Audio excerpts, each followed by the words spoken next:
We are back again for another State of the Franchise episode, and we got a lot to discuss today, Jason. There's all kinds of stuff going down.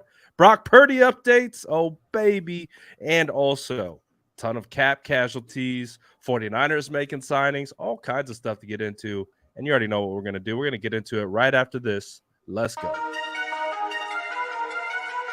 That's Jason Aponte. I'm Brad Graham. We're going to get into it all right now.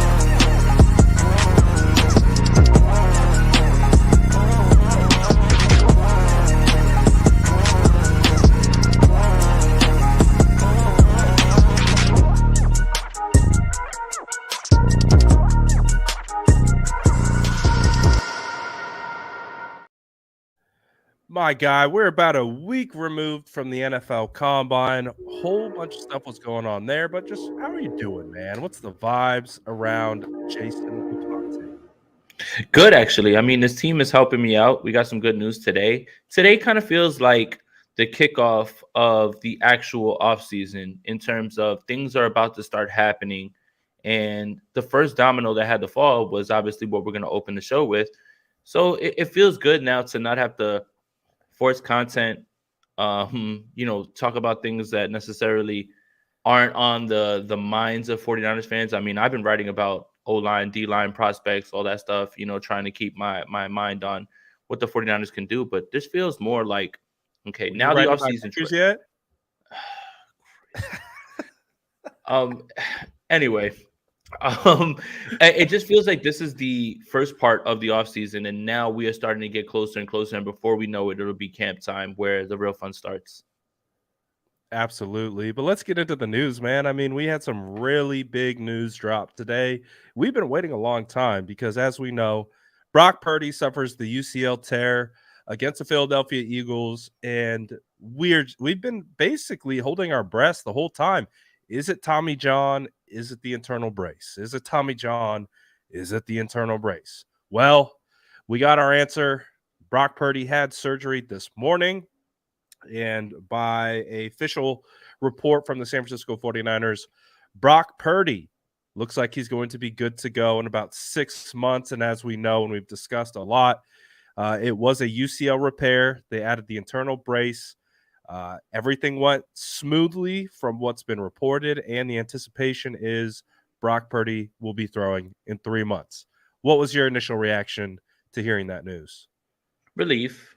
I mean, again, a Brock Purdy reconstruction of his UCL plunges the 49ers into this sort of quarterback hell, meaning you have to sign a veteran who can play games and will be asked maybe here and there to step in and possibly, worst case scenario, play many games. Now that's out the window now. Now you can kind of safely go into next season with Trey Lance. Brock Purdy may miss 1, 2, maybe the 49ers do something a little bit more cautious and like what they see from Trey Lance and do a 4-week IR stint for him. Don't have to put him on PUP or anything like that. And then you bring in somebody like, I don't know, man. Jordan's messing around on the timeline with like Joe Flacco. That makes me want to puke. But like somebody like that is just can just be a backup to Trey Lance. So I think the relief sets in first, and then the excitement kicks in right after. Because as I tweeted, the 49ers now are in a spot where if you want to turn this back over to Brock Purdy, so be it. But Trey Lance, his job right now is to make that decision as tough as possible or as impossible as it can be to make with his play. And I think that's exciting. And someone on Twitter just was like, isn't the rule if you have 2 quarterbacks and you have none? That's not a rule. That's a cliche. And for the 49ers, I don't think that applies because you have guys that are this young and have this upside. So I don't think that applies to the 49ers anyway. So relief at first and excitement right after. Yeah, it was funny. Both you and I were talking to Mike Silver at the NFL Combine, and he was like, listen, guys, I don't know if this fan base would be able to survive. Back in the day, they had Joe Montana and Steve Young on the same roster for 6 years. And we saw some of the best play from Joe Montana while Steve Young was backing him up. So again, we know what it is, man. These are competitors and they're alphas. And when you present a competitor with a challenge, what do you think they're going to do? They're going to grab it and they're going to be like, I'm better than this, I'm better than that guy. Even if, let's face it, even if they're buddy and Brock Purdy and Trey Lance are boys off the field, on the field, I think it's time to compete. And when you bring Trey Lance with Brock Purdy kind of having his timetable, this is a perfect opportunity for Trey Lance. Again, I've talked about it. I'm sure you've talked about it. It's like, screw everyone at this point. Like there's no more opportunities to just be the nice guy, the nice kid, young kid with all the potential. It's time to show it. Go out and take that job. And that is only going to make both quarterbacks better at the end of the day. So I'm excited. I think we can put you could tell me, and I'll get your opinion on this. Does that mean we can put the Lamar Jackson rumors to bed, or the San Francisco 49ers? Should they go out and get Lamar Jackson with this news? What a whirlwind of a time. You know what? I do actually look. I want to say this. I did enjoy the hypothetical of Lamar Jackson because it was fascinating because people were showing you how they thought you can build a roster that can win.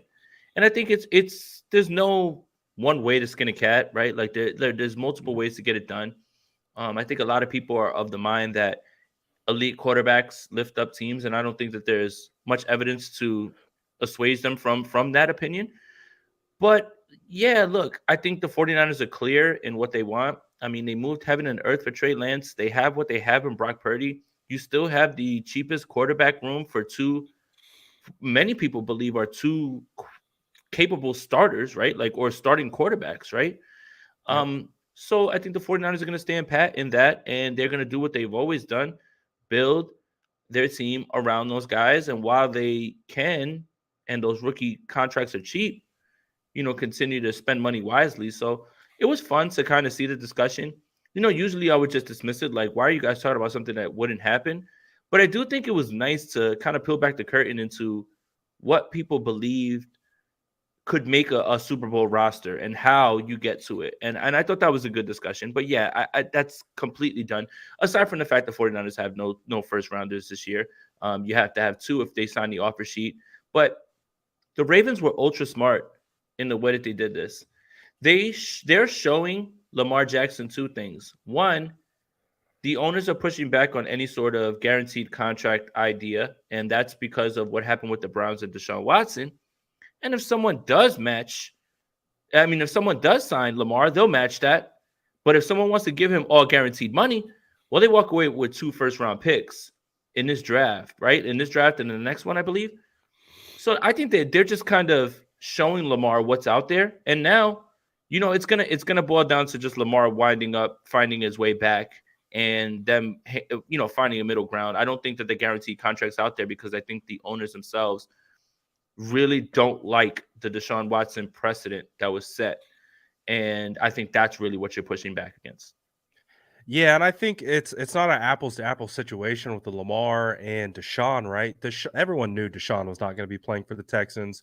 So what that meant is, everyone was bidding for Deshaun, trying to see what it was going to take to get him. And that's what ultimately basically persuaded Deshaun to sign with the Browns, was the fully guaranteed money. The Ravens have a lot of control in this situation, right? This is basically what you're saying. So they ultimately make the final decision here. They can let Lamar go out and have all the discussions and work out all these contracts and all that, but at the end of the day, it's the Ravens' decision whether they're going to match or let him walk. So they're kind of in a good spot, to be honest. Yeah. Like, just kind of see what happens, let it play out, and go from there. And so it's going to be interesting what ultimately happens with Lamar. Listen, I'm all for hypotheticals. I mean, I am the leader of the Brian Burns agenda. So you start talking about hypothetical trade scenarios that probably have like maybe a 3% chance of even being considered. I'm your guy. So Yeah. I'm all. And also too, I was like, well, if we're gonna have this conversation, about Lamar Jackson, let's have a conversation. You know how it goes. But I'm all for it. It's off season, Yeah. right? Like that's what it is. We get to talk about hypotheticals. No one's right, no one's wrong, and it's just based on preference, right? Right, and that's the thing is, I want to make this clear. The reason that teams are out on Lamar isn't because anyone believes that Lamar isn't incredible, a dynamic, a force at the quarterback position. It's because of the price. And the Ravens are, I think, with this non-exclusive tag, are allowing him to test free agency. Go see what's out there. Go see what's out there. And we still reserve the right to match. So if you like that deal, then we will match it. And go see how many teams are going to be eager to give you fully guaranteed money. I think it was very shrewd of them to play this as long as they did, as far as they did. Now, there are ways for, let's stick with a hypothetical. There are ways for teams who don't have first-round picks this year, the Miami Dolphins, the San Francisco 49ers, to make this happen, which is after the draft. And once the draft is completed, you can't give away any draft picks. You can, sign him, and then you owe the 24 and 25 picks. But the reason that that's not likely is that Baltimore wants to do business now. If we're going to let Lamar Jackson walk, we want our 2 first-round picks this year so we can build our team. And we want to know early on. So that's why this won't play out as long as it will. And it's just, again, the Ravens, Eric DeCosta is a great general manager, somebody who, we got a chance to see at the combine. I've seen him 2 straight years. Somebody who's very direct. Someone doesn't seem like he's I don't want to say a liar, right? All general managers fib a little bit, right? But Eric DeCosta seems like a straight shooter. And I think that they've done the right thing for their franchise while putting themselves in a position to not lose Lamar, barring a team giving him a fully guaranteed contract, which they will not match. Yeah, and I think when you look at the talent of Lamar Jackson, I think anyone would be crazy not to want Lamar Jackson as your quarterback. Oh, yeah. Like, he's a phenomenal athlete, right? Like, phenomenal talent, phenomenal quarterback. He can do a lot of different things. And you think about, like, putting him in a scheme with Kyle Shanahan, with CMC, Kittle, Debo, like, that gets you going a little bit. So that's exciting because what's the thing that we talk about with this team all the time? Man, if they would have drafted Deshaun Watson, man, if they would have drafted Patrick Mahomes, what's the butterfly effect look like from that? We're talking dynasty, right? That's always what it comes back to. So I totally rationalize the thought of adding him and wanting him. But I think when you start to get into the business side of football, like all the things that are above our pay grade in regards to analyzing things, it's the cost analysis, it's the draft pick compensation that you're giving up. There's a lot that goes into it, right? It's how you're building your team 2-3 years out. There's a lot. And so I think in a vacuum, yes, adding Lamar would be fantastic. But I think in the broader scope, it becomes way more difficult. I want to push back on a few narratives. Lamar Jackson can't pass. Brock Purdy and Trey Lance, I'd rather have them than Lamar. Stop. Let's stop. Let's just stop, okay? From the pocket, he had a higher QBR than Kirk Cousins, other pocket quarterbacks, but nobody wants to hear that. It's okay to say that you understand the business side and why the 49ers are not doing it, but I saw far too much disrespect to Lamar Jackson. I'd rather have Brock Purdy than Lamar Jackson, and that's 100% your opinion. You're entitled to that opinion. But like I say all the time, opinions are wrong every single day, and I cannot imagine you. One of my favorite lines of yours. Yeah, I opinions are wrong every single day, and I can't imagine you saying that with a straight face. In no world, not on Mars, not on Jupiter, not on Earth, is Brock Purdy better than Lamar Jackson. And I guess that's the best way to put it. Absolutely. So anyways, it's always fun to talk about, but the news regarding the San Francisco 49ers is Brock Purdy will be healthy, should be healthy in about 6 months from now. We know he'll start throwing in about 3 months. That's the word. And we'll see what that means. But again, looks like the 49ers have a good situation, I would say, right now, considering that Brock Purdy is going to be laid up in OTAs, maybe a portion of training camp, which gives Trey Lance a ton of opportunity. Breaking news. A lot of haters wrong. What do we get? Breaking news. The Patriots have released punter Jake Bailey. You son of a gun, man. I'm sorry, I couldn't resist. It was a kicker. I could not resist. Yeah, no, I went into straight full blown. All right, what are we posting right now, baby? Let's go. to give you guys a little bit of a heads up, because I got to watch Brad work a little bit more at the combine. Yeah, we're friends, but we got a long time to spend with each other. This man, if something goes up, he's on his phone automatically making these graphics. So if you ever see Brad while he's on this show or on any show and he's looking down at his phone, he is most likely putting together a graphic and doing it this fast. The man is a machine. Even when he was asleep to Priven, like while we were in Indy, when I said I wanted to lay down and go to sleep, this man's eyes were glued to watching film, to making content, to cutting up videos. I don't know if I know someone who is as dedicated as Brad Graham, man. I mean, like that man, I thought I was working. Shit, I'm lazy. I am lazy, man. I was like, watch film. I'm going to sleep, man. I haven't slept. We've been up since like 4:30 in the morning. So like, watch film. I'm going to Yard House, man. Watch film. I'm going to Prime 47, man. Yeah, dude, bro. Prime 47. What a vibe that was, dude. Oh, we haven't talked about that, huh? We haven't talked about it. I mean, if we see a spike in Justin Jefferson's production, thank this man right here. Oh, he yeah. walked straight up to Kevin O'Connell and said, "It is the time that you give Justin Jefferson 35 receptions a game." And what did he do? They just released Thielen. Now, I think it's working. I'm glad, Brad, that you brought that up, because Kevin O'Connell did mention to me about finding a way to restructure or move off of Adam Thielen in that same conversation, because he had been on the downslide. But being that it was like 2:30 in the morning, I had to catch a flight. It didn't register in my mind right there. But I remember getting on the plane at 5 a.m. and looking, and like somebody was like, restructure, cut for Thielen. I was like, that's what O'Connell said. And that's crazy, right? Like, that's the type of stuff that you get when you go out in Indy. That's the type of stuff that you might be able to hear if you put it all together. So that was pretty crazy. Yeah, man, it was an experience. I mean, we walked into Prime 47.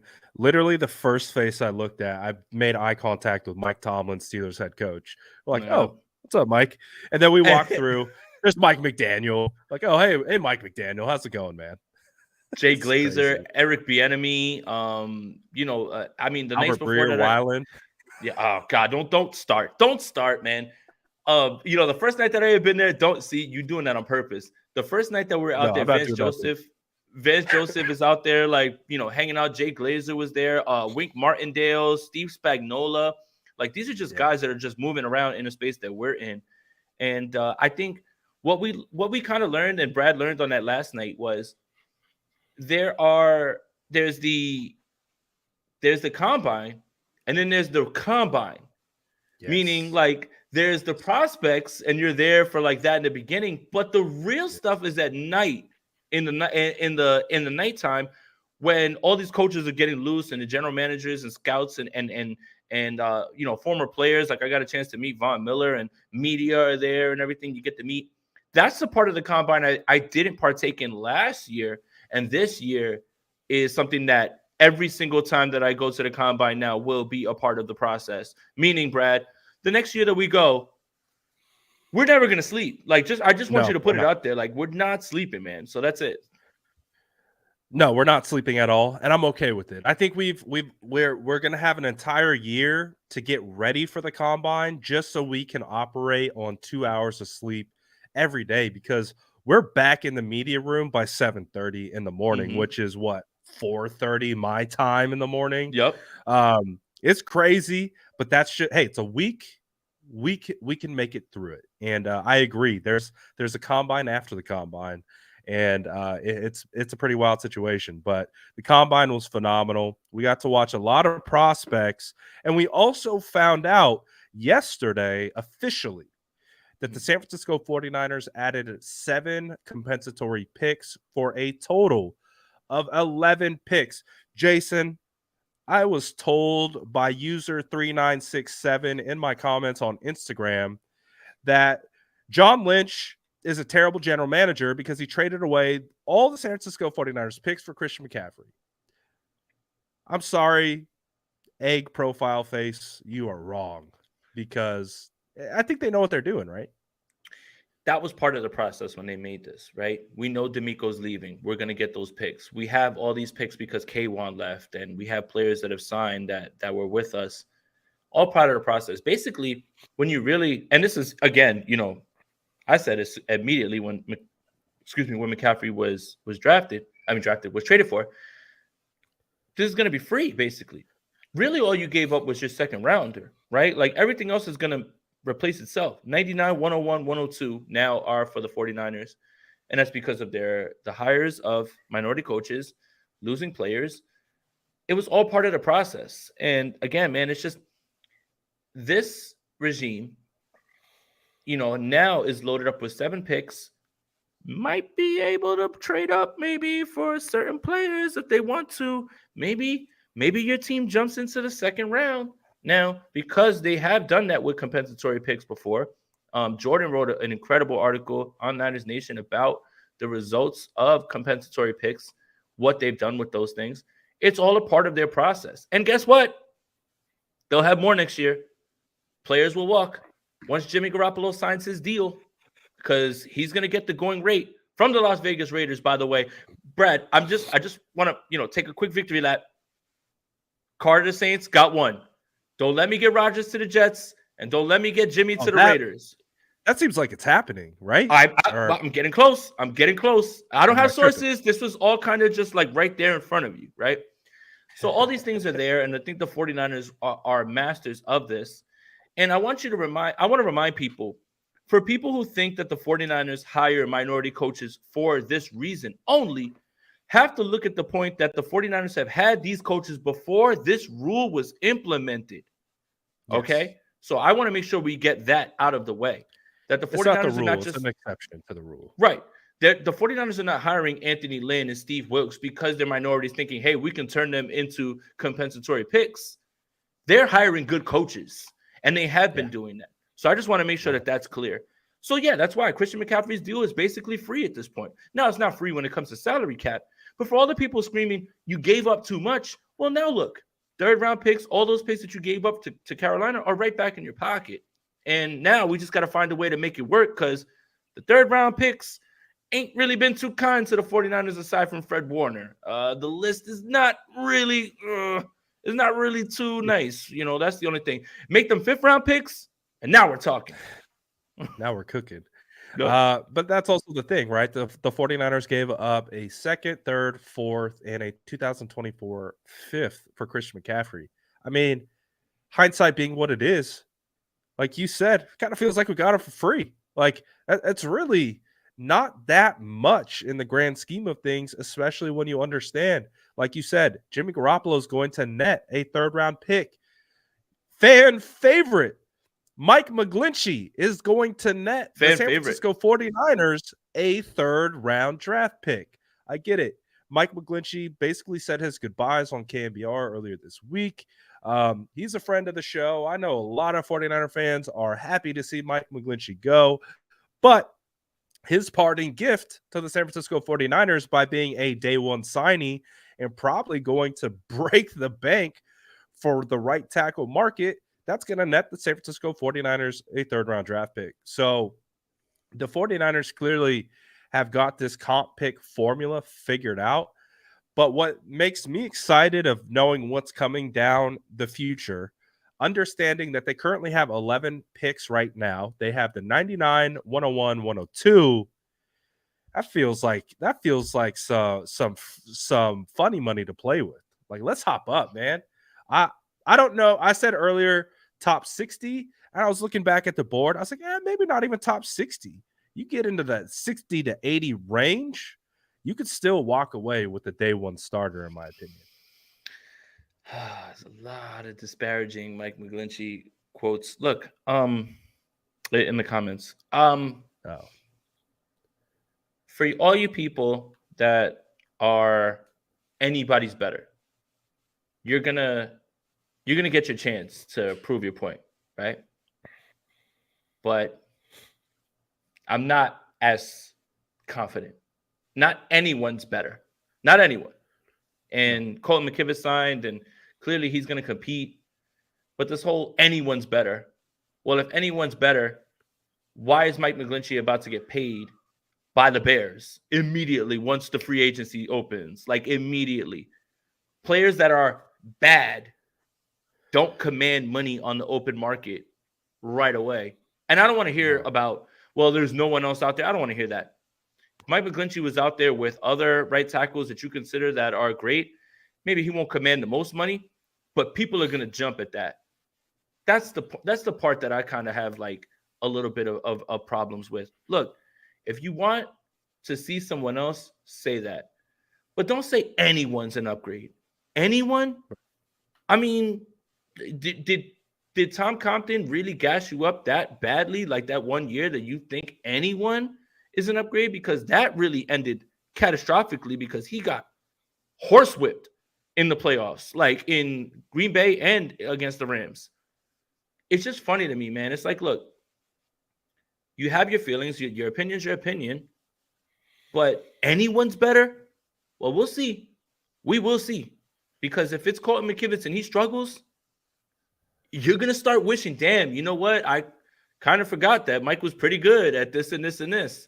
Now, maybe you don't want to pay him the money, the price point. That's fine. I get that. You can say that. Say that. Say, I don't want to pay him that much money for his production. You can say that.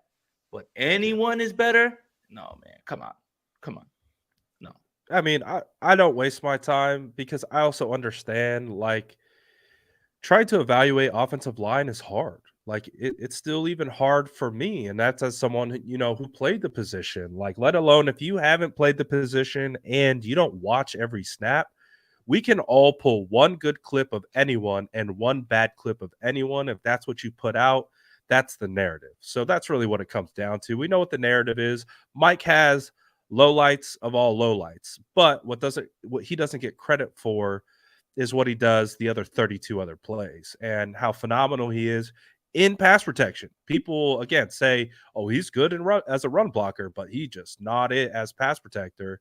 He will get beat just like every other offensive lineman in the NFL, including our GOAT, Trent Williams. It happens to everyone.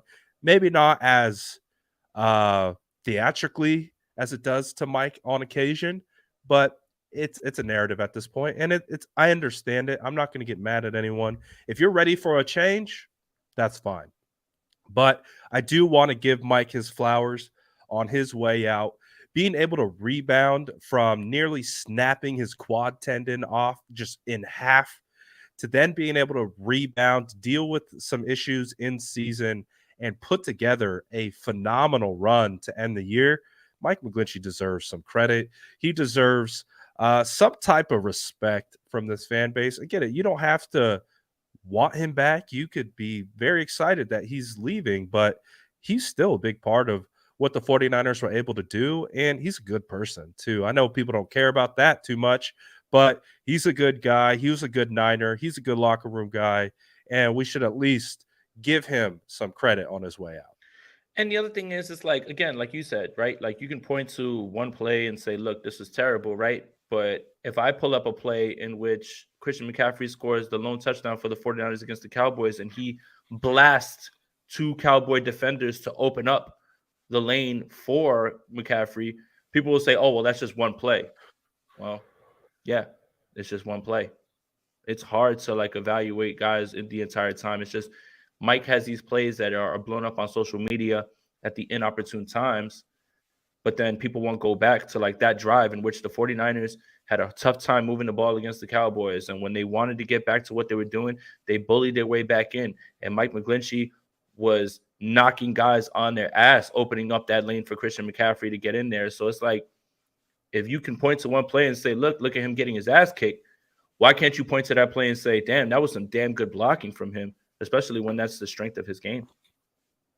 And as we know, the San Francisco 49ers extended Colton McKivitz to a 2-year deal. And I think the sentiment across, social media is that's going to be your starting right tackle next year.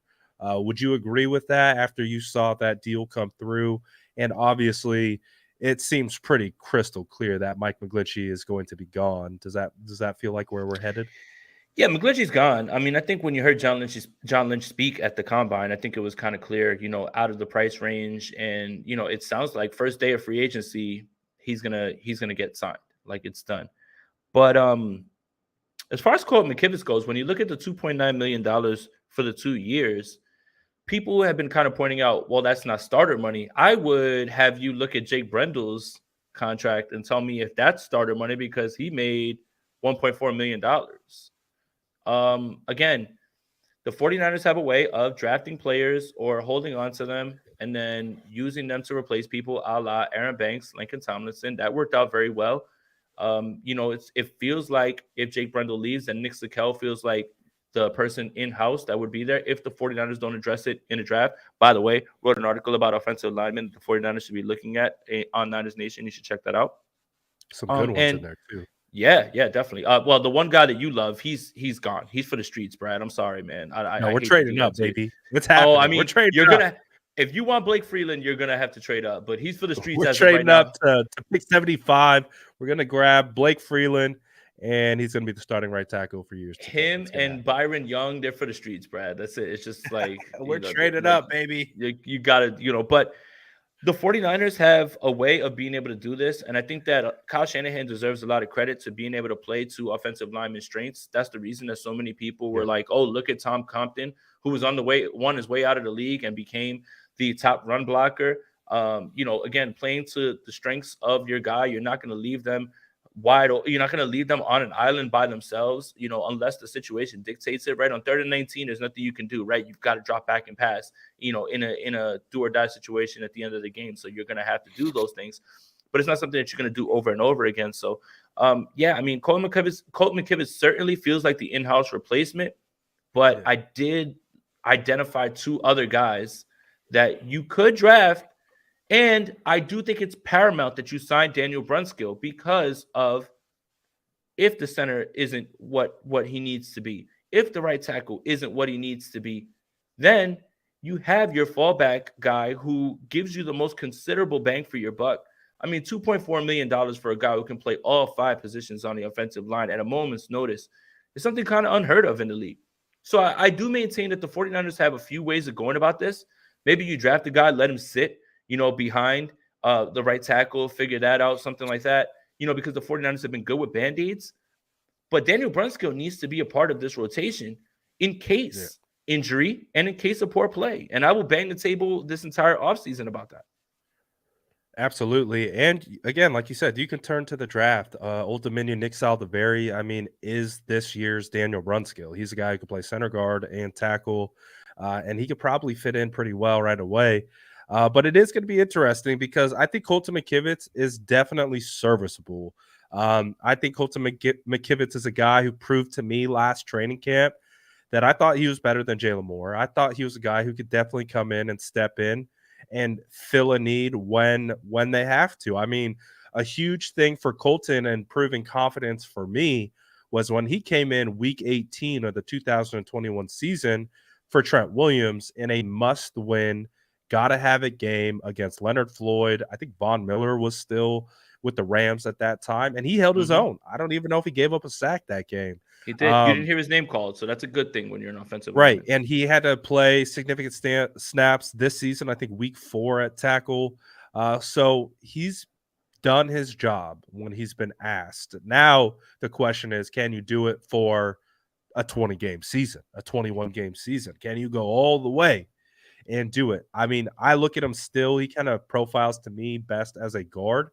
But in the NFL, you have to be versatile, especially if you're going to be a backup. You can't play one position. You got to be able to play 2 at minimum if you're going to be on a roster, because they only carry so many offensive linemen. So Colton McKivitz has done a phenomenal job going from getting cut to being able to solidify himself as a guy, getting a 2-year contract extension. And again, it was cheaper than tendering him, right? So because you'd have to start the second round. What? Sources say the Bears are trading the number 1 overall pick to the Panthers in exchange for big-time compensation, including multiple first-rounders. Chicago loads up and lands at number 9. You know who while that's for. Carolina can draft its quarterback of the future per You know who that's for. rap sheet. You know who that's Woo! for. You know who Is that's that for. Bryce? Right?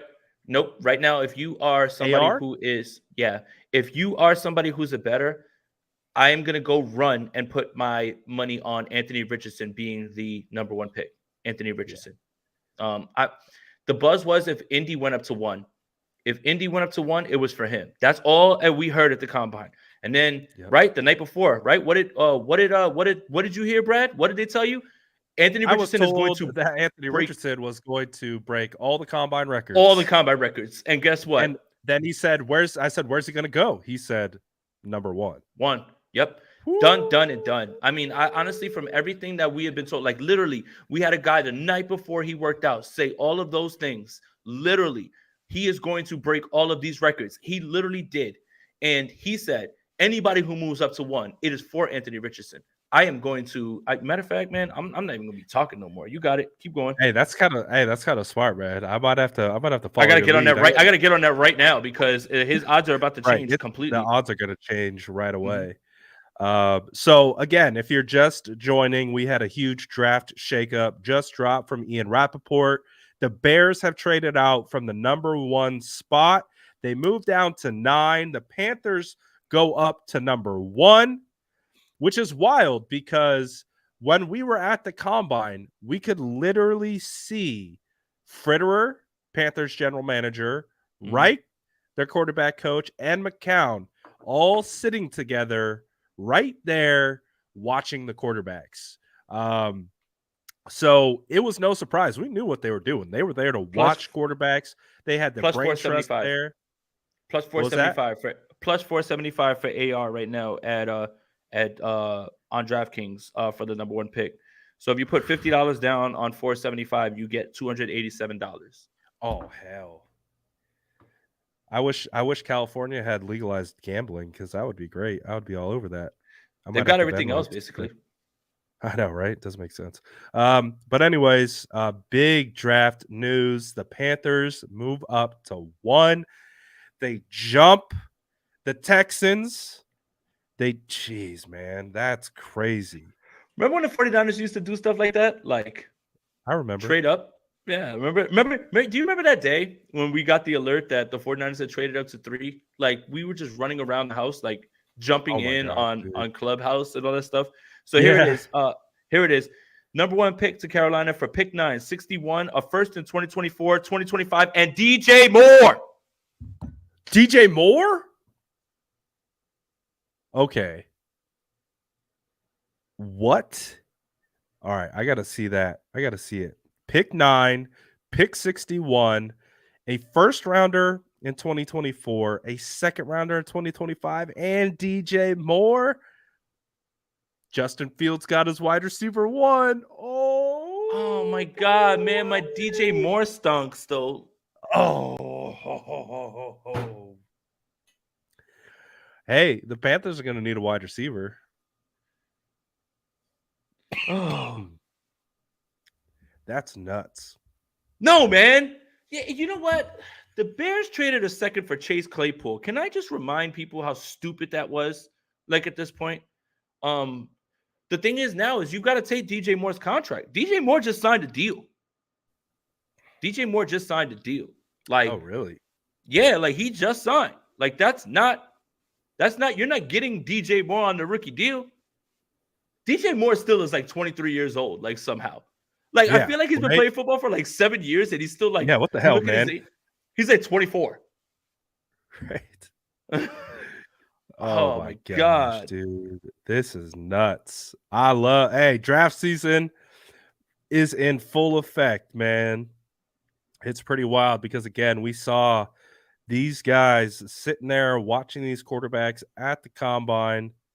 I think you're right, man. I think it could be for Anthony Richardson. I mean, talk about having tools, and if he impressed them on the board, which is what I was told, is he's not only going to be able to perform on the field, but he's performing in meetings. That could be enough for offensive-minded head coach, a former quarterback.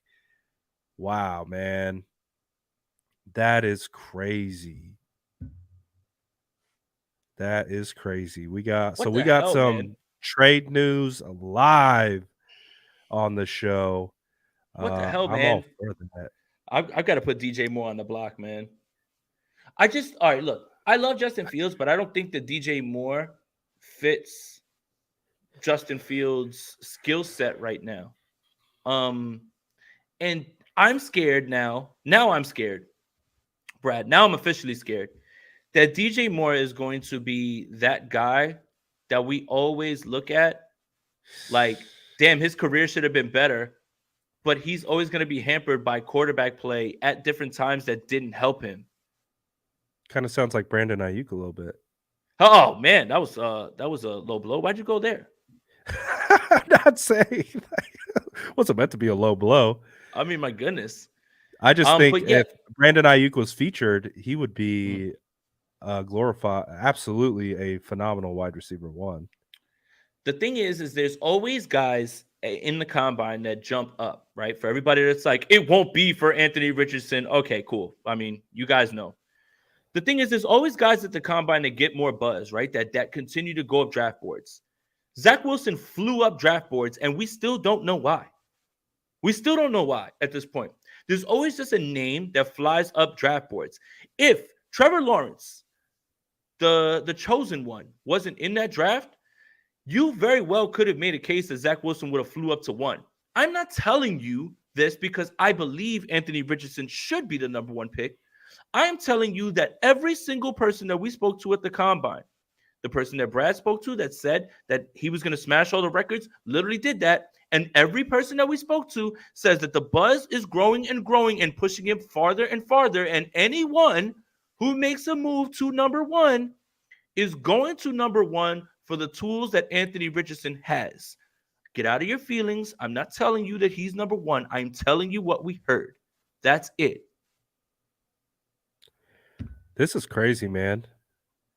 Man, my head's spinning right now because obviously this is the Panthers. Would you say that with a brand new head coach, offensive-minded head coach, and they clearly are going to get a rookie quarterback, which kind of resets everything, they trade away DJ Moore. Does that make it? They just released. No, I think that was a false report. I don't think Shaq Thompson was released. I think it was a misreporting. Well, not only that, I don't think Zadarius Smith has been released either. Oh, really? Yeah, I think Zadarius Smith asked for his release, and Minnesota hasn't done it yet. The only person that's released from Minnesota is Adam Thielen at this point. Is Adam Thielen? Got it. Yes. So a lot of reports flying around today. But does that mean they're going to give Brian Burns a big contract extension, baby? I mean, just to trade him to the Niners? Just to trade him to the Niners, man. You know me, man. Any time that I can start getting my Brian Burns agenda cooking. No, it's going to be interesting, though, because it is going to be fascinating to see how they build that roster, what their ultimate plans are, because, hey, who are they going to have throwing to them now? It's Laviska Shenault. Who are the other receivers? The LSU kid. Oh, goodness gracious. Terrace Marshall? Terrace Marshall. Who else other than that? Their tight ends are mid at best. Ian Thomas, right? Like, I think they drafted Tommy Tremble. Yeah. So they might be going into rebuild. They might be going into rebuild mode.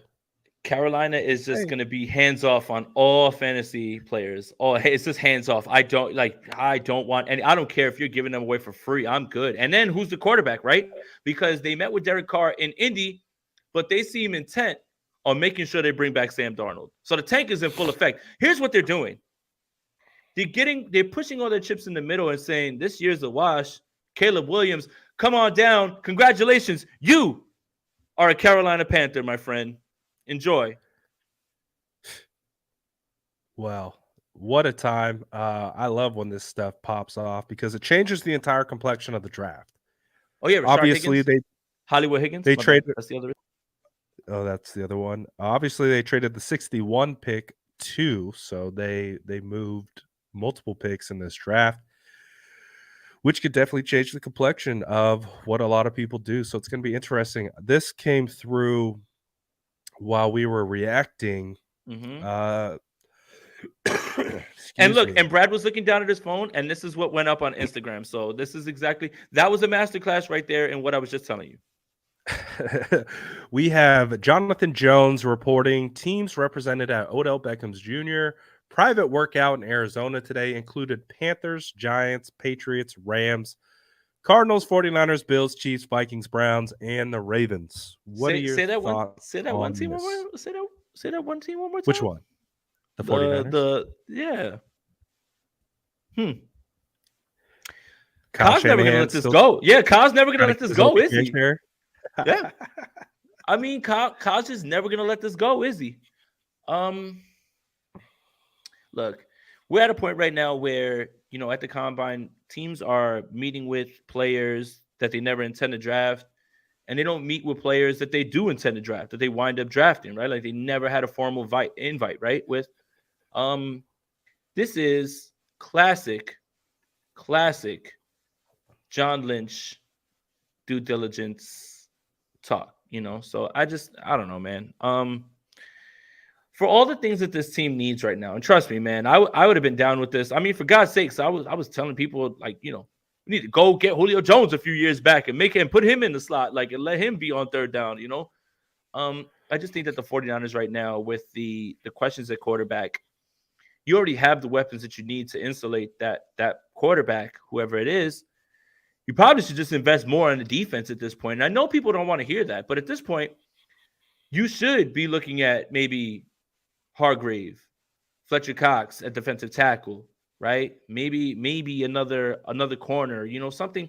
You can't just go offense this entire time when we don't know what's going to happen with the quarterback position, right? Like, right. So, I mean, and what is Odell going to be? Odell's not playing on the vet min.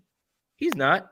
No. I mean, he would have did that last year. I think he's here showing everybody because he wants a bag. If I had the best guess, I think the Buffalo Bills would be the team that's the most interested in him, being that they probably need another weapon and a running back because they feel like they're lacking something. I don't know if you guys saw Stephon Diggs on the shop. He said he's been racking his brain trying to figure out why they can't get it done. And it could be that everybody's kind of just locked in on him. And it could be just that Ken Dorsey, he draws up plays in the sand, and it's just like, Josh, just go make a play. So, I mean, it could be that. So, I don't know, man. I think the 49ers are just there to be there. Kyle Shanahan likes his guys, and he just wants to check it out. Yeah, I mean, OBJ could definitely, you know, walk in and be the Panthers' number one wide receiver all of a sudden with, you know, the move that was just made. Maybe that's an option. The Giants, you know, they really don't have a lot of firepower in regards to wide receiver talent. So maybe a place like that, or get Mac Jones, a potential wide receiver one. I think about 2019, I was coming up with every trade for OBJ thing hypothetical imaginable. I had Giants fans yelling at me because, oh, we're never trading OBJ. I'm like, I don't believe you. I think they're going to absolutely trade OBJ. I had fan accounts spamming me, basically saying roast this bozo, get ratioed. And what were the names of them? Daniel Jones stand 347. Probably Saquon is goated 248. Yeah, but best believe they got ratioed to death when they traded him to the Browns. But anyways, I've been a big believer of getting OBJ to the 49ers. But if you're going to keep Deebo Samuel and Brandon Ayuk, like Brandon Ayuk's having a hard enough time getting targets, let alone what's OBJ going to do? Is OBJ like, I think, again, it's the process of adding the talent. I don't think anyone would hate that. But again, it's like, what does that look like? What does the output look like? I don't know. Like, I feel like they have Jawan, and again, you alluded to it, they have some holes to fill, and I don't think wide receiver 3 is a pressing need. No, and Lee, Zach Moss plays for Indianapolis, and Devin Singletary he's not a guy that they can really like rely on in Buffalo. And that's the thing, right? Is a lot of people want a lot of things on offense, right? I want a wide receiver 3. I want a tight end 2. Okay, well then who are you going to take off the field? Your high-priced fullback, in which he's so valuable not only in the run game, but helping you identify man and zone coverages and being a mismatch on linebackers because he's such a fluid route runner. It's you've invested money in a way that you have that puts you in a spot where everybody has a role. Juwan Jennings being on the field for however many snaps is part of his role, and that's what he's best at. Getting a wide receiver 3, the 49ers, first of all, don't run a lot of 3 wide receiver sets, probably at the bottom of the league. Remember, George Kittle's still a wide receiver as well, too. So if you want to count 3 receiver sets, it's probably Ayuk, Kittle, and Debo. It just, years ago, this would have worked, right? In 2019, when you were talking about it, it would have worked. They made a deal for Emmanuel Sanders, and that actually looked like the right move at that time because he was the perfect complementary piece, a guy who could show these guys. Wasn't necessarily the game breaker in 2019 that Odell was, but again, there's too many people invested in their role. Like, you can't just bring Odell Beckham on who's going to say, yeah, I'll take a 27% snap share and maybe 3 targets to take Kyle Juszczyk off the field. Like, it's not how this works, kind of. So it's like, it's more about, this isn't Madden. We can't just have everybody we want. Trust me, I'd love to do that. But that's not Kyle's philosophy, and that's not the way he wants to run his offense, especially if Trey Lance is going to be starting week 1, which I think he will be. And you're going to see an increase in running, not only from the quarterback, just overall running. So, yeah, I mean, it's harder and harder to justify bringing in Odell Beckham, especially considering coming off this injury and what he's going to want to make. So.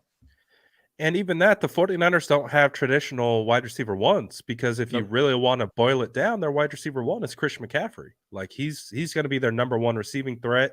Then it's George Kittle potentially at tight end.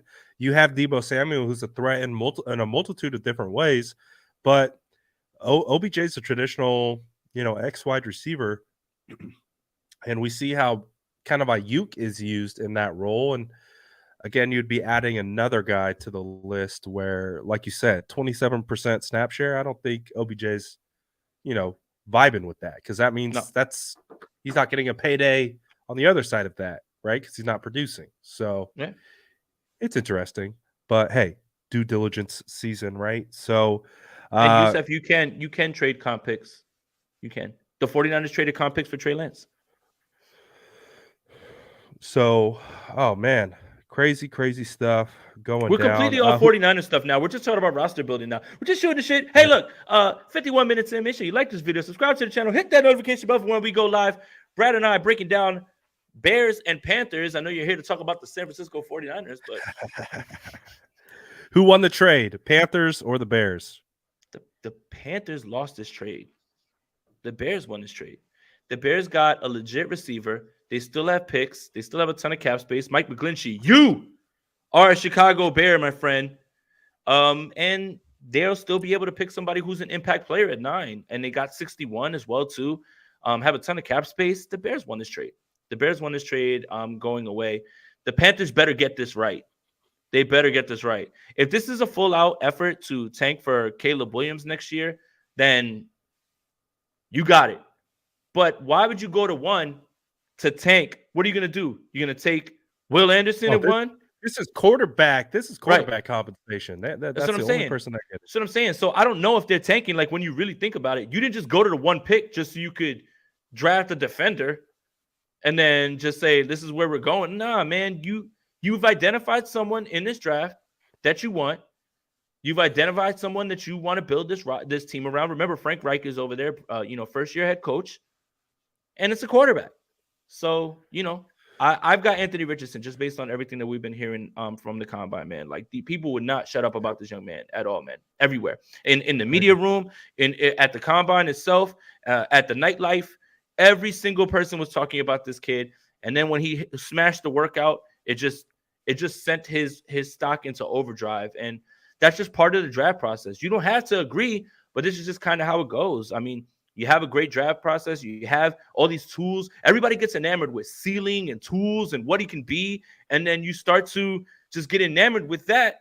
And sometimes you maybe overthink it, and it's just a lot of teams are afraid of missing out on that in one way or another. So you don't have to agree with it. I understand if you don't believe that he's going to be great or anything like that. I'm not necessarily sure I think he's going to be great. I'm just trying to tell you what was spoken about him. And every single person we talked to, Anthony Richardson, his stock is rising. The 2 quarterback coaches we spoke with, all they talked about was this kid is the real deal, and he's going to be moving up, and he's going to be this high in the draft. And this is like, it's kind of playing itself out that way. Yep, absolutely. And when you look at the top four, the only non-quarterback needy team is the Cardinals at 3. I mean, they just paid Kyler Murray. Kyler Murray's they're probably not going to, pull another situation where they had Rosen and they draft Kyler. I can imagine they draft another quarterback. So I wouldn't be surprised if we still see another trade happen. I wouldn't be surprised if we see the Cardinals drop out. And hey, maybe the Colts move up to 3. It's going to be fascinating to see what ultimately happens because this is probably going to be a lot like the draft where we saw Trevor Lawrence, Zach Wilson, and Trey Lance go. It's probably going to be pretty similar. Oh no. What's your face looking like right now? Nothing. I'll talk to you about it on the side or whatever. Okay. It's not something I would like to discuss on here. It's just a text message I got. I wouldn't want to do that on here. I got you. All dear. G Code says Vikings waived Cam Dantzler. Should 49ers look at him? The 49ers were in on him not that long ago, right? And I think that was under the impression that they thought maybe Emmanuel Moseley was going to leave, kind of I don't want to say a reclamation project because then that implies that he, was completely done. But I do think that they wanted to try to work with him and get him on a little bit better. Now, though, Diamador Lenore had a great run in the playoffs. Emmanuel Moseley sounds like he's going to come back for a team-friendly deal so he can prove it one more time before he hits the free agent market. They could, and he would get here for nothing. It's just he would be here for depth because Lenore, I think, while Emmanuel Moseley is on his way back, because remember, his injury was sustained in week 5. So if you do a year timeline, that would put him closer to week 4, week 5, where he can get ramped up. Lenore has earned every single right to be out there because he played so well down the stretch. And sure, let's see what Samuel Womack has in the slot if Jimmy Ward doesn't return, even though Jimmy Ward's kind of leaving the door wide open for, which, need it, want it. But I mean, I don't see why you wouldn't. It's almost like a high upside, just stash, because if you can get something out of him, and reminder, Steve Wilks is a secondary guy. So if Steve Wilks gets his arms around him and can work with him, it could be something that's high upside. The 49ers having depth at the corner position is something I'll never shy away from. But they definitely were interested in him just a year ago, if I'm not mistaken, or 2 years ago. Yeah, 100%. So Cam Dantzler could definitely be an option for the 49ers. Like you alluded to, they were kind of in the mix, potentially trading for him not too long ago. Mm-hmm. But we've seen a lot of cap casualties. Ronald Darby apparently has been let go. There's a couple guys. So 49ers, I think, are going to have their Darius options. Slay? Yep, the 49ers is as a trade target. They're going to have their options open here for kind of getting who they want. So I think the 49ers right now currently have an opportunity just to chill, just kind of relax, see what organically comes open. Obviously, teams are going after the big name tickets. Do you think what the Panthers gave up equals more? Yeah, I guess it would equal more than what Lamar would have gotten, right? And not to get back on the Lamar thing, but the non-exclusive tag, if they let him walk on the offer sheet, getting Lamar Jackson for 2 first-round picks is a steal. That's not. Think about what Russell Wilson fetched, right, in a trade. Think about that. Matthew Stafford got a ton, right? You're talking about a unanimous MVP, a guy where defensive coordinators, when they have to face him, are lying up awake at night, staring at the ceiling, trying to figure out how to stop this man. So 2 first-round picks is nothing. Now, obviously, it's not nothing because you have to pay him the money that you signed him to with the offer sheet. But that's peanuts, really. That's like a trade. Give us 2 firsts and we'll send you Lamar and you have to pay him. That's like a trade. You could get considerably more if the Ravens really wanted to do a sign and trade. You could be asking for 3 firsts, a second, and you have to pay Lamar. So this is somewhere where you would be if it came down to trading for Lamar. You probably just have to give up. So they gave up a first this year. They gave up the number 1 pick, but then they get the 9th pick. So I don't know. That kind of evens out. I'll let you guys argue in the chat whether that's a a given first-round pick or if that's just a swap, whatever it is, sounds like it's a swap. But he did get next year's first, and he got 61 and a second from 2 years from now. So, and he got a player. So that sounds about right? Like for Lamar Jackson, that sounds good. Yeah. So, man, things are cooking up, man. What a time to be alive. Perfect for us to get our juices flowing for draft season. I mean, I'm ready for draft season, man.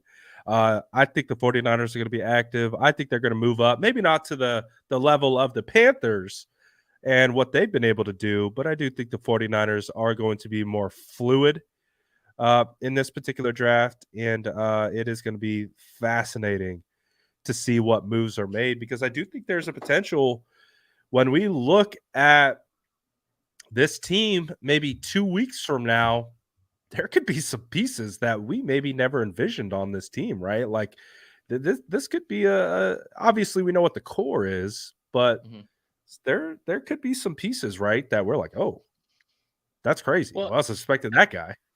As cap casualties happen, the more and more you start to see fits that you never would have saw. Like nobody would have expected the Eagles to tell Darius Slay, go fetch a trade, like go for it. You know, I mean, I don't think that was something that was in the plans. I think they knew that Bradbury was going to leave.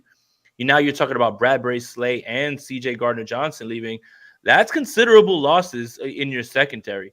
So, I mean, as more and more as you go along, when you start to see the cap crunches, you're going to see cap casualties. You're going to see guys that the 49ers are going to look at and say, well, I had no idea that they were going to be available. They weren't on the initial free agent list. Maybe we had an inkling that they were going to be cut, but now you have to change your plan on the fly. That's what makes free agency so fun. Sunday, I believe NFL Network starting free agency frenzy. My TV is just going to be locked in on NFL Network the entire time, just watching all of that go on. So yeah, that's what makes this fun. Is that you won't know who's going to be available until people are clearing space to get other people on their team. Free agency is the most fun time in the NFL. It's not really open to trades. Like during the season, it's not like the baseball trade deadline or the NBA trade deadline where there's just massive trades going on, at the deadline. It's here and there. You never really see that. Free agency is really when you see a lot of movement. And I think a lot of that is going to happen in this next week, obviously, once free agency opens.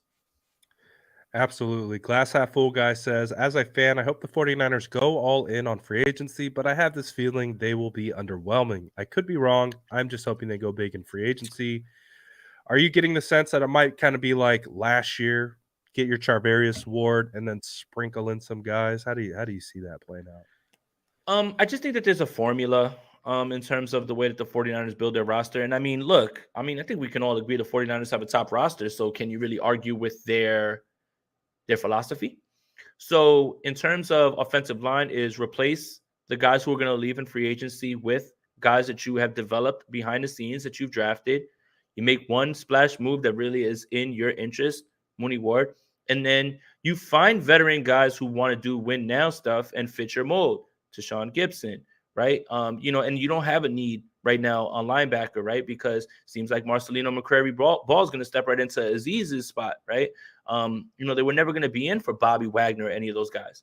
But if there was a year that the 49ers make a splash move, it would be this year, and I would want it to be at defensive tackle. I really do. Again, I know, guys, it's boring.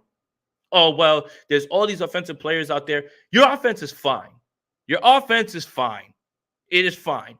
A lot of teams look at the 49ers offense and say, we wish we had that. And it's all homegrown, aside from Trent, right? Basically at this point. It's all homegrown. And Kyle Juszczyk. It's Debo, it's Kittle, it's Ayuk. All those guys were drafted. All the other linemen drafted. Trey and Brock drafted.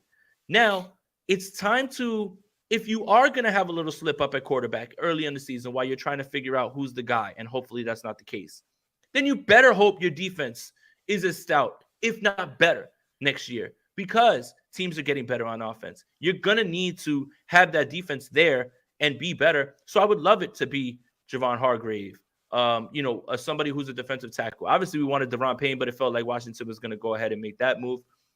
Edge, you're hoping for something from Drake Jackson. You certainly are. But if Zadarius Smith comes available, my goodness, man, how do you not jump at a chance like that? Zadarius Smith would be the best edge rusher the 49ers have had opposite Nick Bosa his entire time. No disrespect, D Ford. No disrespect. Because that one year in 2019, he was great. But Zadarius Smith's a Pro Bowler. and he doesn't have injury issues. So as we see things loosen up, as we see things open up, I still think the 49ers should just invest again in defensive line. On the back end, you're fine. You've got replacements for everybody. If Jimmy Ward leaves, cool. You're going to get more Samuel Womack, who in spurts showed something. And if Mosley comes back, which I think he will, then Demo moves into the slot, and now you've got Mosley, Lenore, and Mooney. I don't think many people would argue with that 3-corner rotation in nickel. So, yeah, if there is going to be any splash, it's got to be on the defensive line. It just depends on what they want to do and how they can make it happen. It's got to be some restructures, all that stuff in there, but it's got to be defensive line, man. Yeah, and I think Zadarius Smith had 53 quarterback hurries with Minnesota last year, like 10 sacks. He's still a force. And Pretty good. We can do the thing. And we could do the thing like what we do with our edge rushers. We kick them in over the guard. One of the things that he's special at is he can play up. He doesn't have to have his hand in the ground. He can do both, but he's versatile. So if he became available, that would be a clutch signing. The real RMP says we should sign 6 quarterbacks. Hey, I've been for that. Go get Lamar, Trey, Brock, Rodgers, Brady, and let's just throw CJ Beathard in there, man, and just let them have like a battle royale and just, best man wins. I don't care at this point. I mean, I'm all for the chaos at this point, but look. Bring me Blaine Gabbert. I'll be happy. Gabbert, Christ, man. He's taking Kyle Trask's job real quick in a minute, in a blink. But I do think, again, like it's boring, right? Like when the 49ers draft defensive tackles, defensive ends outside of Nick Bosa, it's like, damn, it's only boring if you don't like trench play. Right. And if you want to splash offensive player, but look at your offense. I mean, can you look around the league aside from Cincinnati? I don't know. I don't even think Kansas City's weapons are better than the 49ers. They just have the better quarterback. Like, look at Cincinnati, right? Boyd, Higgins, Chase. They might sign Dalton Schultz. That's like, is that being rumored? I would love that. Yeah, I mean, I think that's a spot. I think Schultz owner, I would love that. I think they should draft Darnell Washington, but that's just me. If I was being there, fair.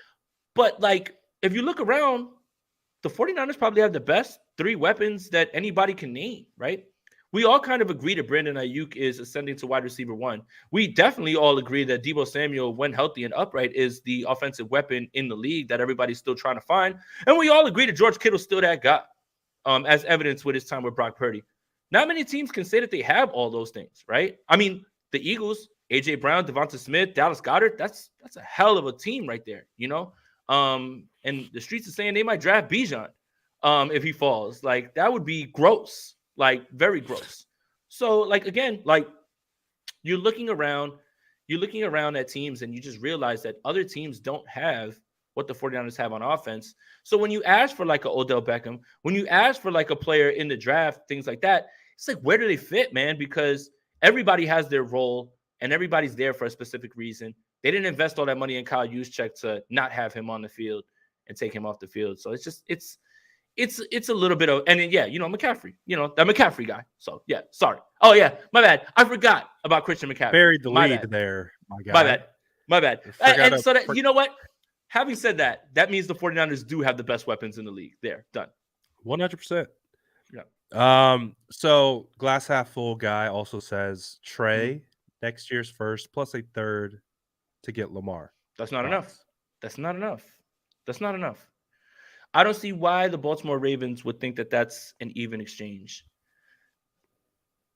If you had to look at Trey's value in a vacuum, just take away everything else, how much, what would be the highest Trey could fetch right now? Oh, y'all not going to want to hear this. A third rounder. That's exactly where my head was at, because a third rounder. And that's not indictment on Trey necessarily. It's not. It's because you just don't know. Right. We don't know. You don't know. Like, Justin Fields might fetch you a second because you at least have a sample size of him running the ball, like running all over everybody. Like, he would have broken Lamar's record if he would have played like the last game, right? Right. I don't know how you can see yourself clear unless the team wants to do a second rounder. Like, that's fine. But then you think about sunk cost. How much the 49ers invested to get Trey Lance? To get just a second back for him just feels like, Like, Bad you're business. selling him short. Yeah, it is bad business. It's just, and it's not an indictment of Trey. I think we all agree, or some of us agree that Trey Lance, his skill set, the word that people use when they can't quantify a way to talk about potential is ceiling. His ceiling, if you put it all together, is massive, right? Right. But you would be sending a first or whatever, or you'd be sending Lamar Jackson to hope that Trey Lance gets there in a Todd Monken offense that is largely predicated on throwing the ball downfield and throwing the ball a lot. I mean, we're going to see a big shift in philosophy. This isn't Greg Roman's offense. It's Todd Monken. I don't see how you as Baltimore can walk away saying we got fair value for a unanimous MVP who is 26 years old and is a game changer. And if Trey works out, then you look like a genius, but it's too big of a risk to take, in my opinion. Yeah, you kind of got to see what you have in Trey. Like, you got to give him an opportunity, hopefully, to show that the investment was worth it, and he can prove that he's worth that. Corey says, especially bad if he goes on to be a first round talent in regards to Trey, basically saying you trade him for a third or a second, he goes on to ball out. It's just Right. and then that's the other thing too. That's the other thing too, Brad, is you sell him and then Trey becomes exactly what you thought he was going to be, and you've got to watch that happen. That's like, man, we had the right process, but we moved for the right now, right? Mr. Right, Mr. Right now. I want to make sure I'm clear on this as well too. If all things were equal, salary, all those things, perfect world, give me Lamar 10 out of 10 times, not even thinking twice, as opposed to Lance. We obviously know that that's not something that can happen, right? Like, and that doesn't mean that I don't believe in Trey. I know how incredible Lamar is. We know what Lamar is. We Lamar would be throwing to wide open receivers. Lamar would have think of Lamar and Ayuk together. So I'm saying, Lamar would have defenses in a blender, running zone read with Christian McCaffrey and being able to be as dynamic and slippery as he is when it comes to trying to tackle him. Again, all things considered, if we're talking about trading salary for salary and what they're paying Trey Lance, I think it's obviously a no-brainer. But the crux of it is that you've got to pay Lamar a ton, and that's going to put you in a bind where you can't pay other guys. So that's the reason that Lamar's not going to be here. Not for the fact that San Francisco doesn't want him, not for the fact that he's not good, because he's fucking great. But yeah, I just want to make sure that I'm clear with that. Yeah, it's just a hard situation for Trey. Like, if you're really trying to look at it from really, unfortunately to say, kind of dehumanize him a little bit and treat him as an asset, like a piece that can be traded and moved and all these different types of things. If you're looking at it from that regard, you put so much into him, and he just hasn't provided a return yet. And everyone else is going to see that. They're also going to see the injuries and everything that comes along with it, and you're just not going to be able to get even close to what you paid. So, I mean, at a certain point, right, you don't want to just hold on to something because what you paid, but there's still, especially with the situation with Brock, they need Trey right now. So it worked out, I think, the best case scenario for Trey, because I think if we talk about another hypothetical situation, if Brock Purdy doesn't get hurt, I think we are 100% talking about Brock Purdy as quarterback one in this offseason, and Trey Lance is the backup. And I don't think there's really going to be a whole lot of questions about that. Obviously, people might not like it, but you wouldn't be able to really question it based on what Brock did opposed to what Trey has done, right? And when you listen to the way John Lynch, so many other people in this organization speak, it's evident. It would be evident. But he got injured. So now it feels like, oh, well, I guess we'll see what Trey Lance has. I guess we'll go to the third overall pick that we move heaven and earth for, I guess, right? Like, I don't know if I've ever seen such an investment be discussed as such a, all right, sure, why not? Instead of, let's go, like, go forward with him. And I don't think anybody can really argue that, So again, like, what I tweeted today was, again, and I'm going to stand by this, because I'm getting pushback. And it's like, you're making it seem like it's an oh well situation. No, the oh well situation is Trey Lance. That's the oh well to everybody else. For me, best case scenario is, while this young man, Bryce Young, my mind is like on the draft right now, Brock Purdy, Right. is trending towards being healthy.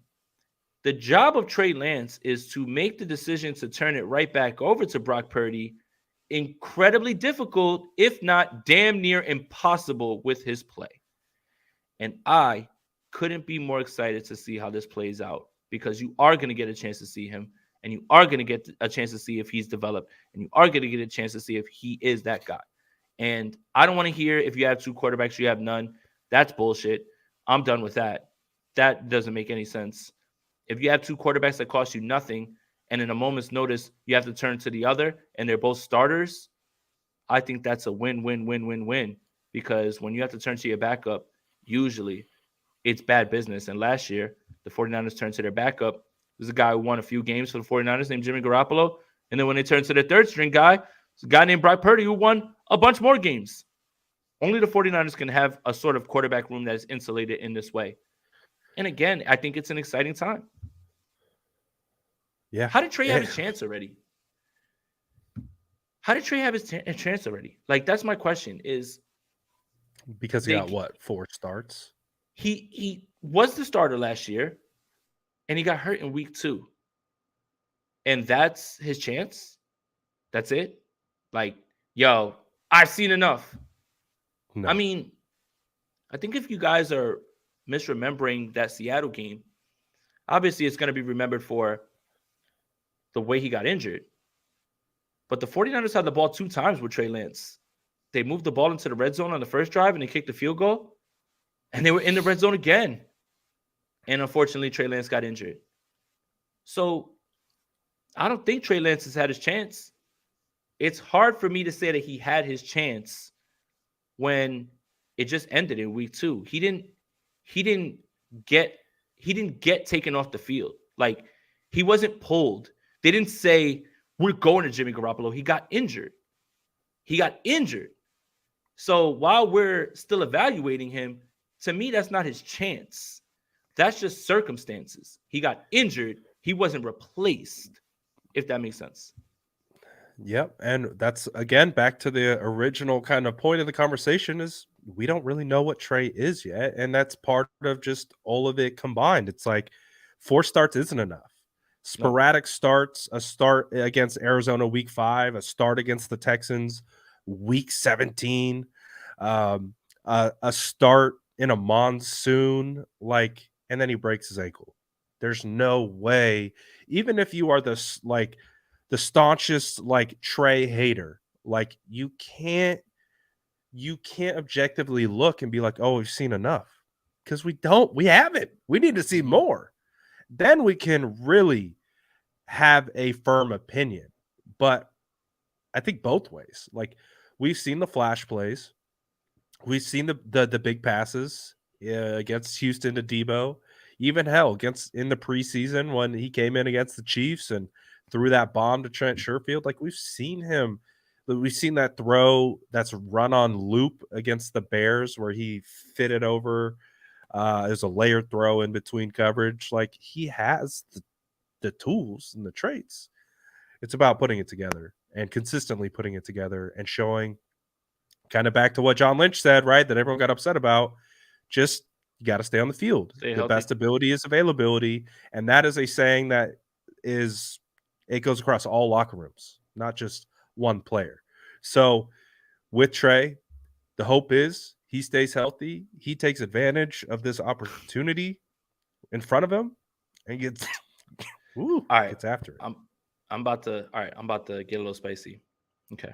You would think a fan base that after 5 games with Jimmy Garoppolo was taken with and he signed the biggest contract a quarterback has ever signed. And then not just 2 years later, said, I can't believe that we're stuck with this guy. Would try to exercise a little bit more caution in automatically calling Purdy the guy. This is not to say that Brock Purdy can't be that guy. This is not to say that I don't want Brock Purdy to be that guy. But this feels a lot like the 5-game winning streak in which everyone was like, we've got our guy, lock him up, lock him in. And not a year and a half after that, 49er fans were screaming to get rid of Jimmy. I'm not saying that's the way Brock Purdy goes, but I am shocked that 49er fans have not learned to be cautious, to be wary of these moments. Funny to me how that kind of works out. And I think with the 5, right? So here's what's funny. With the 5 with the 49ers, I think he had 3 with the Patriots. That would have meant that he only had 8 starts. 8 starts. And Jason doesn't have buyer's remorse. I didn't pay him. Bobby D439. I didn't pay him shit. I don't run this team. It's revisionist history for all of you people to act like all of a sudden now you forgot how enamored you were with Jimmy Garoppolo. He looks like a Disney prince. He's winning games. He beat the Jacksonville Jaguars. We got our guy. Year and a half later, I can't stand this guy. He missed Emmanuel Sanders in the Super Bowl. Got to get rid of him. You would think that all you have to do is exercise a little bit of caution, exercise a little bit of evaluation process. Nobody has said that Brock Purdy isn't good. But for you to automatically want to throw him the gold jacket is nasty work. It's nasty work, man. Really is. That's all I got to say. Hey, and I think it was well said. I agree. Yes, I think 2 things can be true. Brock Purdy probably came in and performed at the highest level that we've seen Kyle Shanahan have a quarterback since he's taken over, and that includes Jimmy Garoppolo. But we can also be objective and understanding that he's got an uphill battle. We don't know how he's going to bounce back from the UCL surgery. We don't know how that's going to affect him mentally. We don't know. The hope is that it's going to be good. But same thing with Trey. The hope is he's going to be good as well. I think all 49er fans can take a note out of Jason's book of just be a little bit more cautious. I Write get it out. Evaluate. I get having a nice take that you can pull back up and be like, look at my receipt. I was right. Yeah, look at me. I said that Purdy was gonna be the GOAT. Like I get it. Like we're in a world where you want to be opinionated. You want to throw something out there so you can go back to it. I get it. And I get what I'm trying to do is very boring by evaluating and trying to go game by game. I get it. I don't care about that though. No one's here for level-headed takes, Jason. We want spicy Aponte. It's sensible. It's no one smart. Cares about sensible. It's calculated.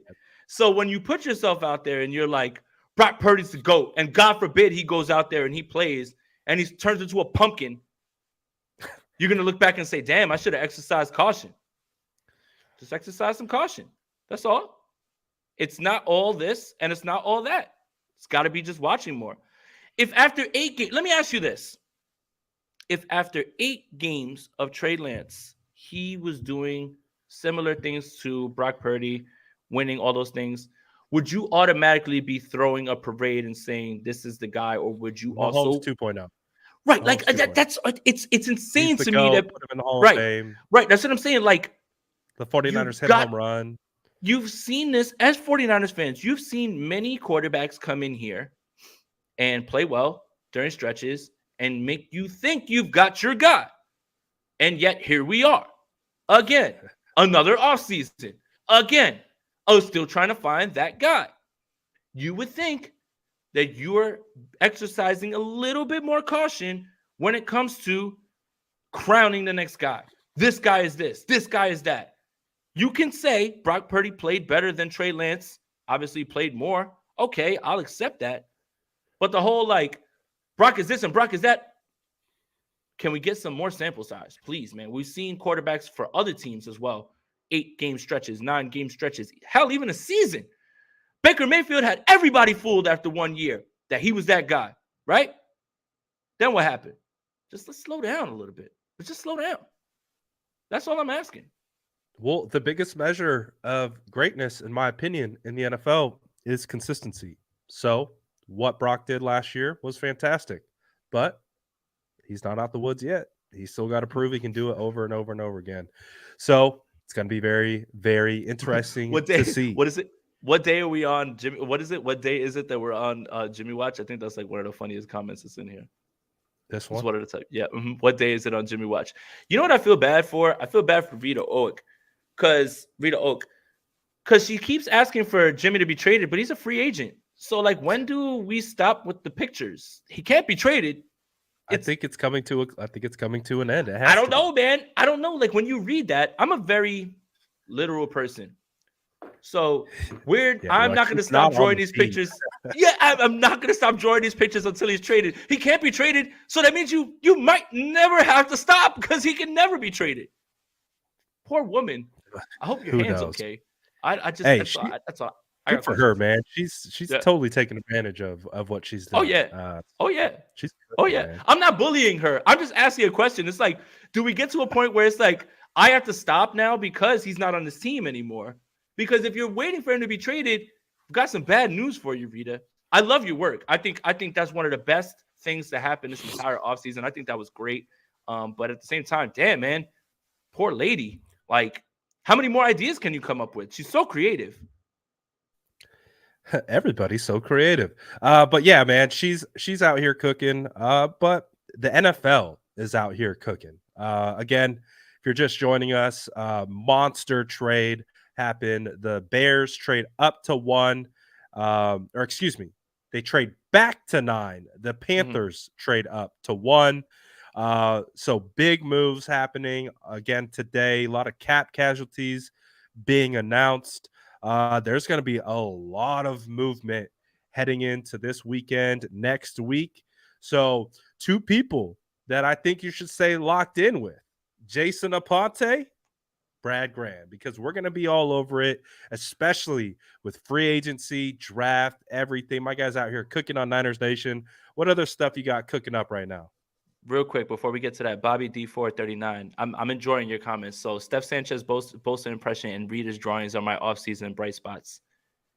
If you haven't heard the story of John Lynch and Adam Peters when we met them in Indy and how John Lynch saw Steph and acted like he saw Warren Sapp or Derek Brooks from his old team and he made her do the Bosa impression and sent it to Nick Bosa on camera. It's electric. So you got to go back and you got to listen to Bully Ball Niners Nation. But if you check it out on my channel, I actually uploaded the video of the story.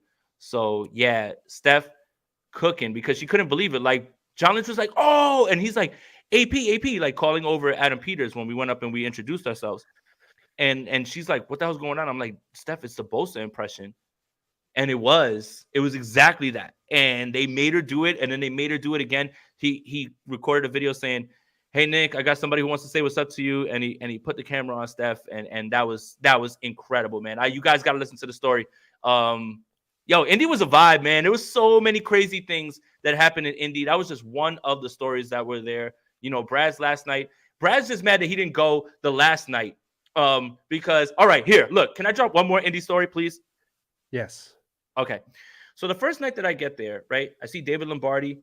Shout out to David Lombardi. Super nice. Always been nice to me. We had a good time talking and everything. And he says, Coach McDaniel is right there. So I walk up to Coach McDaniel and I say, what's up? And I'm like, Coach, Jason Aponte, I work for Niners Nation. He goes, I remember you from last year's combine, the Mike Jones question. And I was like, Coach, it's like, you're a man, Coach. Like, I was like, I love you so much. And like, we were just talking, whatever. Cool. We get back to the bar. Vance Joseph's there. You know, Von Miller winds up walking in. And then a guy steps out from the bar and he goes to me, are you Jason Aponte? And I'm like, what? I'm like, yeah. I was like, but why me? Like, I'm like, look who's here. Like, you know what I'm saying? Like, and he goes, no, I live in San Jose. I work for Amazon. I'm working with Next Gen Stats while I'm here. The newest Next Gen Stats that are coming out are offensive line and defensive line, right? So we start talking and he starts talking to me about the 49ers. The next day I see him, it's me and Steph, and he says, "What's up?" again. And then he starts talking about O-line. And then he says, "I only want to talk O-line with Brad Graham." And I said, "You mean the Brad Graham who is back in my Airbnb, probably fast asleep?" Yeah. And I FaceTime Brad, and I'm like, "Brad, someone is here requesting your presence." That was probably one of the coolest things, is that there were people there who knew Brad, who knew Steph, who knew who knew me. And it's all because of all this YouTube stuff. Like, and it's just funny to me, man. Like, is this? And then Brad, the next night when he finally came out, you know, all those people that we said were there, you know, Jay Glazer, Wink Martindale, Eric Bieniemy, Coach Tomlin. Coach Tomlin walked through just like how you thought Coach Tomlin would walk through. "What's up, bro?" Like, yo, he's a vibe. Like, he's cooking. And then Adam Peters upstairs, John Lynch, all those guys.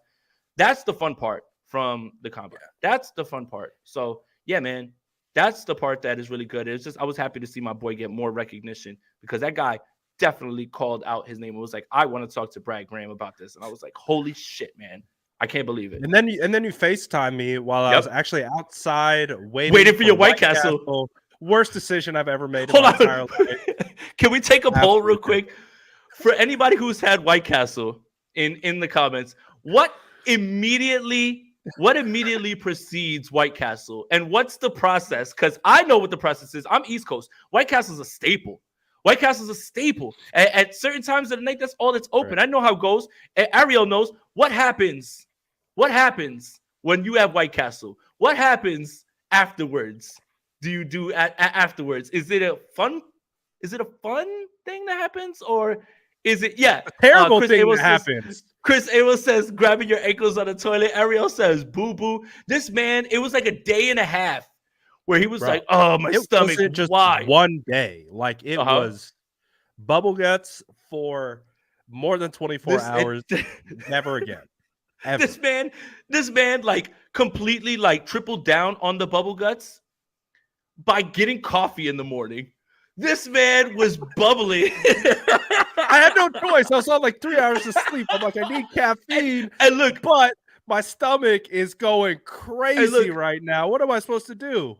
And for me as an East Coast, I've really just got like an iron stomach, because like, again, you know, in Jersey, you know, at 3 a.m. when you leave out of somewhere and you're stumbling around, only White Castle's really open.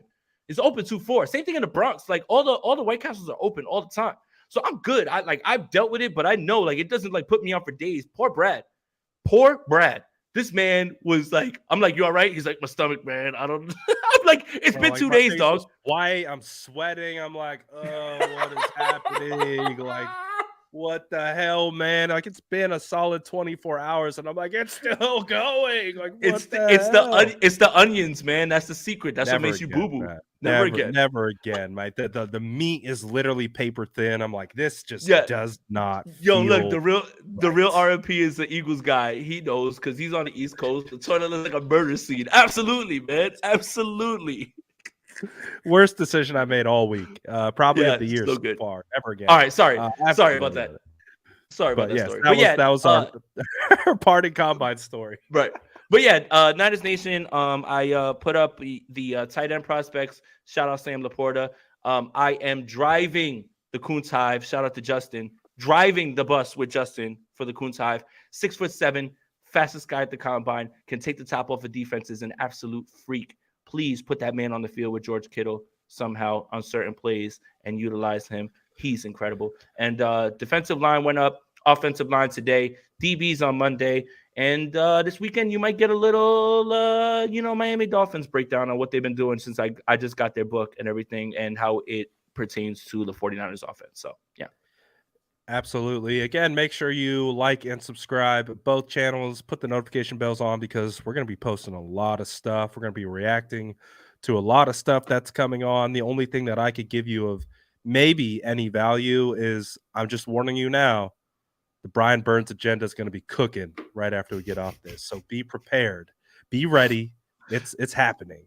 I see fire. I see smoke billowing from the Panthers headquarters, and I see BB trying to get out. So I'm going to go rescue him. So just be prepared. That's the only value I have. Get him out of there. He's actually putting out articles that take a lot of thought and time going into them. I am just going to be posting Brian Burns memes on Twitter, so be prepared for it. So shout out to everyone. Brad's inspired me to watch the tape, man. The offensive line one wasn't easy, but yeah, Brad's draft crush. I'm sorry, Brad. He belongs to the streets. Who? Freeland?